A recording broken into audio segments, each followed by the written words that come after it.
So my name is Mrs. Dawn Faring, Senora as they call me, and my ethnic background is very mixed. So my name is Andrea Smithers and I'm Hispanic. Oh, quite a few. The ones that Americans know right off the bat are like the Tour Eiffel, the Eiffel Tower. My family on my mom's side is from Guatemala and they're Mexican.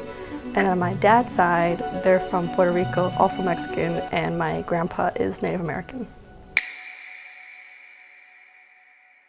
My name is Neuqua del Castillo and I was born and raised in Puerto Rico.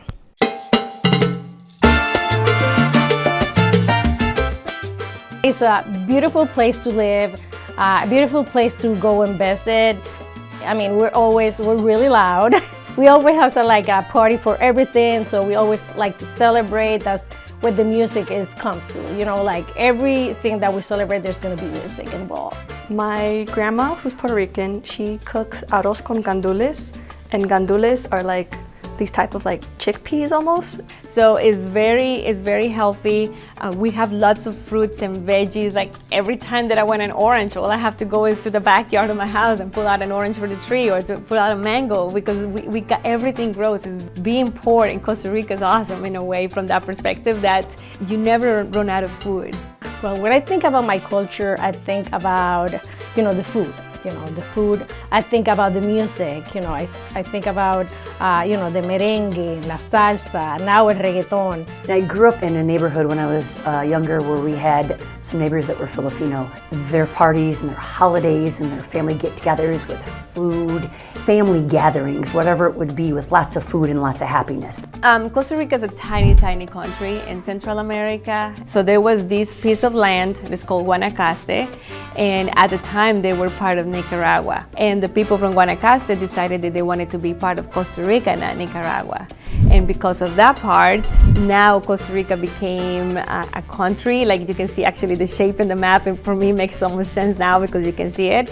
They celebrate that every year. They make like a parade in the streets, marching bands will go and celebrate that, so it's very well liked. I think about important people that represent Puerto Rico around the world, like, Sonia Sotomayor, she's the Puerto Rican that is in the Supreme Court, Rita Moreno, that artist, Ricky Martin, and now, I don't know if it's the best representation of Puerto Rico, but, the Bad Bunny, a lot of people know him.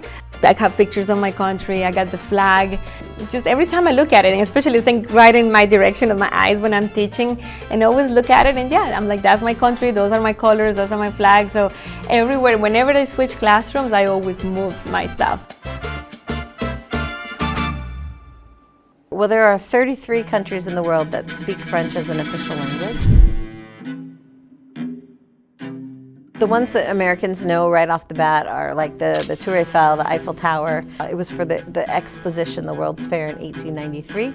The Louvre Museum, everybody across the world knows the Louvre, and it houses many of the world's antiquities. Napoleon in the 1800s built quite a few landmarks. He built the Arc de Triomphe because he wanted a monument for all of his war victories.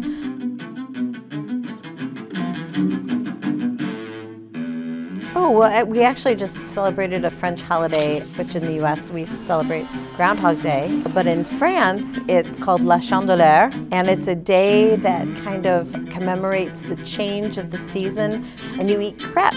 So those crepes, the French pancakes that everybody loves so much. And one thing that we do with the crêpe is we hold a gold coin or a coin in your left hand, and you take the pan with the crêpe in it on your right hand and you flip it. And if you catch it, you're supposed to have good luck for the rest of the year. I think Paris is probably my favorite place to visit.